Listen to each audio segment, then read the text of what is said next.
COVID is like the kid brother that gets blamed for everything. It just is. I went to order a salad recently. I don't have salad. COVID. How many salads have COVID? Like, I don't understand. Like, I see the death count, but not the salad death count. Like, is it morphed over to salads? I mean, like, we ordered a garage door for the church. It's 10 weeks late. It just showed up. They said, sorry, COVID. When did garage doors get COVID? Like, COVID is the kid brother getting blamed for everything. And what you see is a lack of access.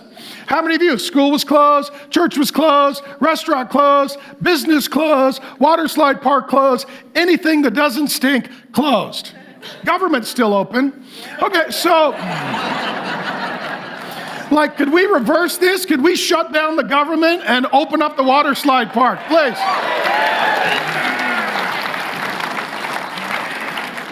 Pastor Mark, that's not nice. No, that's true. And the good news is you have access to this grace. What that means is the Jesus who rules over your life, he will dispense and disperse grace into your life. How many of you, he's been faithful to you this year? Can we testify? He's been faithful. It's been a bad year, but he's been a good God. How many of you, you're like, I can't believe I'm still here. This is a miracle. It is, you know what? And he'll provide for you tomorrow. And you need to know that this access to our God and his grace is really tremendous. When our first parents, Adam and Eve, sinned against God, they were cast out of God's presence and away from God's grace. When Moses went up to the mountain to get the 10 Commandments, the people couldn't even approach the mountain.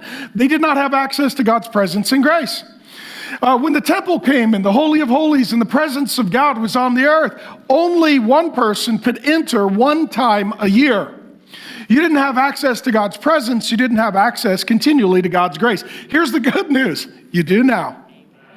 Jesus lived, Jesus died, Jesus rose. The veil was torn from top to bottom, from God to us. God's presence was made available. Jesus is ruling right now as King of Kings, Lord of Lords.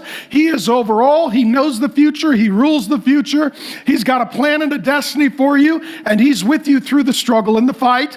And he'll drop the grace at the time you need to get you through the circumstances you face. Our hope is not down here. Our hope is in him. And ultimately, it's not what we see. We're trusting in the one who sees and knows all.